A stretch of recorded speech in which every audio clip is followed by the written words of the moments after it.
Hello and welcome to Fixing Assets, and as you can see we're back with the Morris Minor. 6-7 months has passed since the last video, probably 7. I wrote this script a little bit ago. The script's obviously a very loose term, and to be honest with you, doing video creation alongside doing such a big project wasn't a good idea. It was really just a distraction, so I stopped recording it, stopped editing it, and just, got on with it, because there was a reasonably big issue. The engine went together, but there was a mystery oil pressure issue. We tried many different things, but I missed me April deadline, and I also missed me deadline for going to France in the car. So I went to France in the Beetle, and I took a few videos which I'm going to play for you now.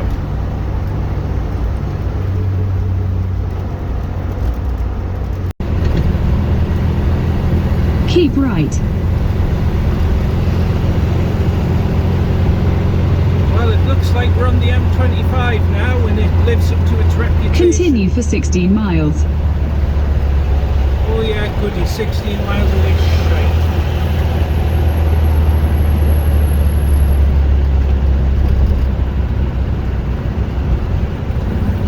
Ah well.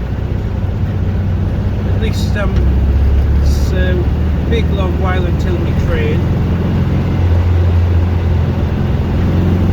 And it's speeding up.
So we got to France, and it was quite idyllic, and it was an absolutely lovely place, lovely time, and the Beetle performed magnificently.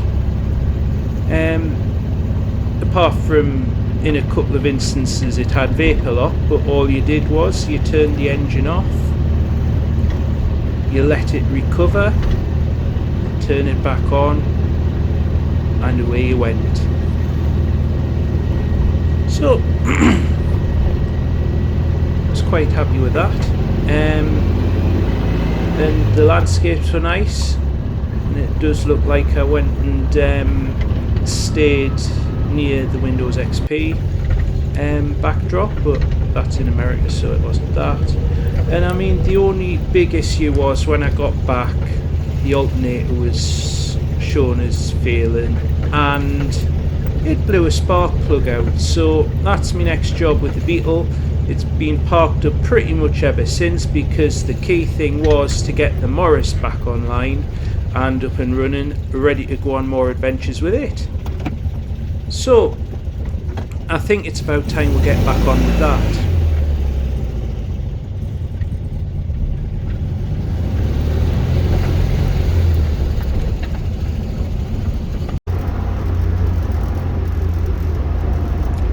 And so we're back in Gateshead driving around. This is footage from September when I was on a bit of a test run, sort of in the middle of the final fettling stage, we'll call it. So we got back, tried to get on with the engine, we're not having any success, so decided to get another engine. And now this engine was actually, you know, it was okay apart from a hideous amount of smoke coming out of it, and we're having a bit of issue with it being down on power. I couldn't get it up the drive without having a run up at it, which wasn't ideal.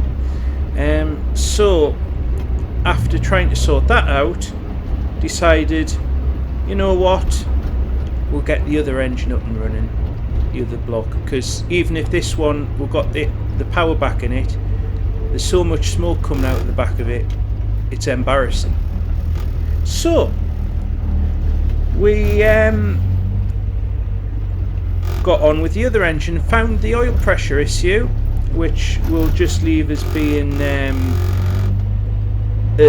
bearing issue, but we've got it up and running to the specs that was planned originally, and we got it back into the car. It had the same power issues as well, couldn't get up the drive, so we looked into that, and it turned out to have basically be an ignition issue. It was tracked down to HT leads, put it like this. So got it up and running, and I did 500 miles without it breaking down. Got the oil changed, and did another 100 miles, and it started, you know, running rough. So anyway, I had the unfortunate thing of breaking down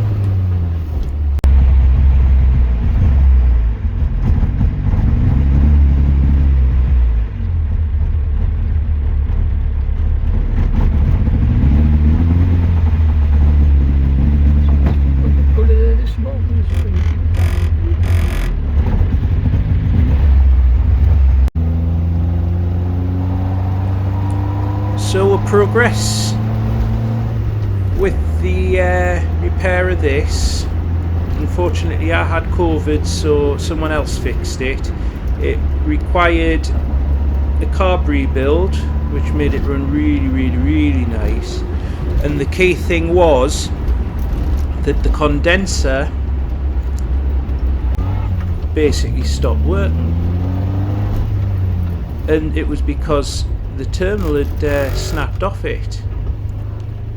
Now we've got put a new condenser in, and job's a good one. Got up and running, working really well. And then I'll let you follow the rest of this video to see what happens here. Now bear in mind, this is the exact same clip that's been cut up with travelling through Gateshead.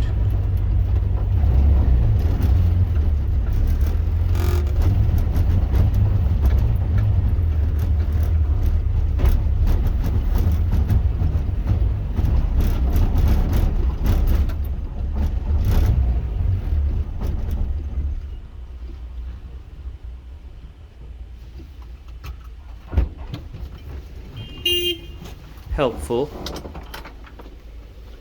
So yeah, here, this is me getting out the car and pushing it into that little entrance to get Mr. Angry 4x4 driver off me case.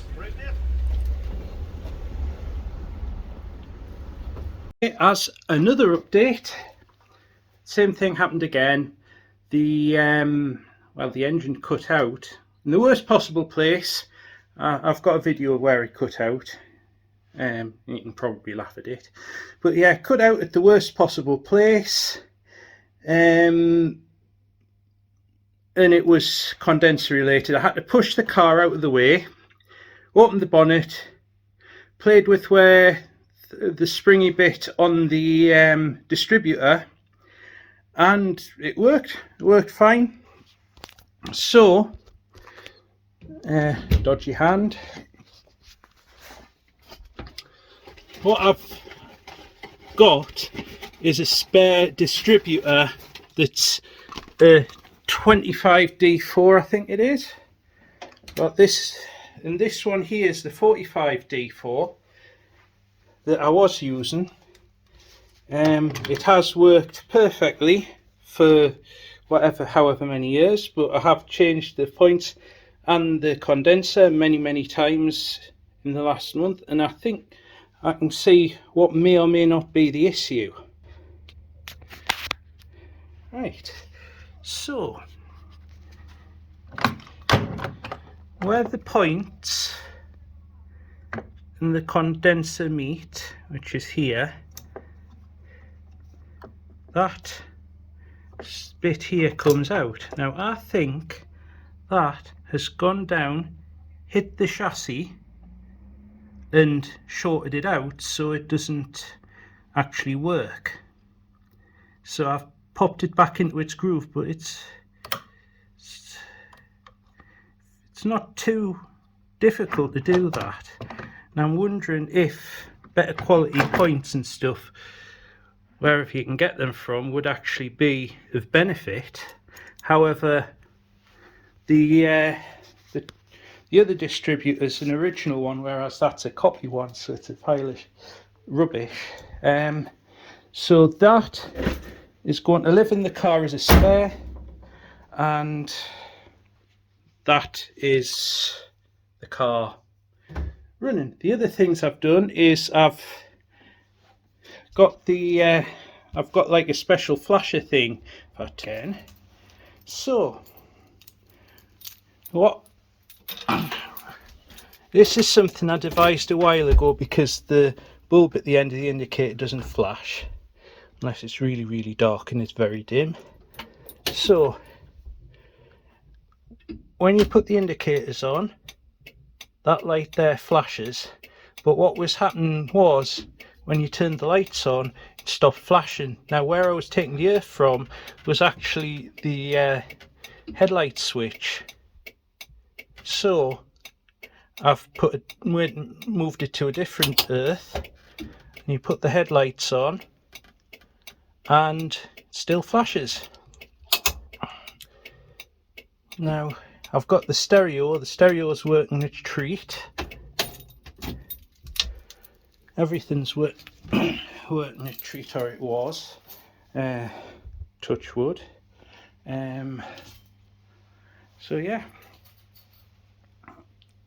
just need somewhere to drive it now.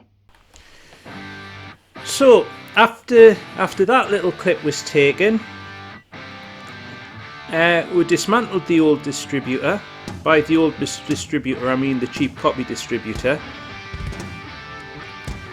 The shaft was a little bit bent, which obviously happened from when the engine blew up, because it was from the original engine that I had in the car.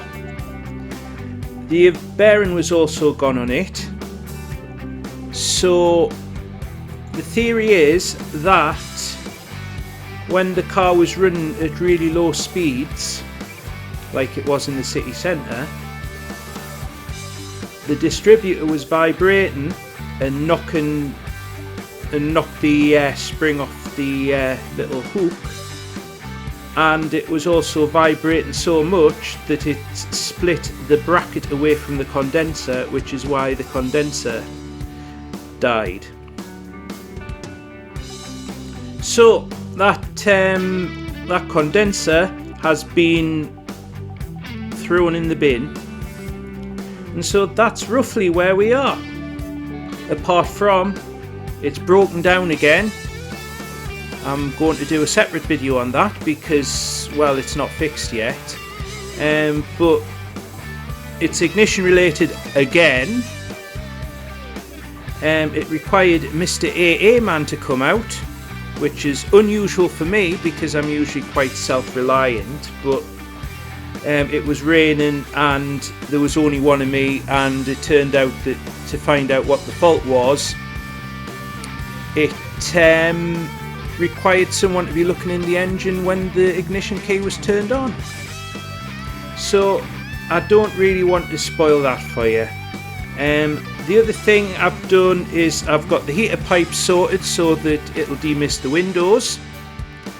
And the next job, once it's running of course, is to do some bodywork patching up. Well, patching up, sorting out. I've got a door bottom to do, which I'm going to do in the spring, I think. I've got the bottom of the wings to do because there's little bits of rust there and I want to catch that before it goes bad. And I also want to go and take a wire brush to the bad parts of the underside and redo the rust proofing. So that's what's going to happen next with the car. But I've always got other projects, and since I've been rabbiting on for nearly 16 minutes, I'm going to sign off and say catch me again, hopefully not in another 6 months, for another episode of Fixing Assets.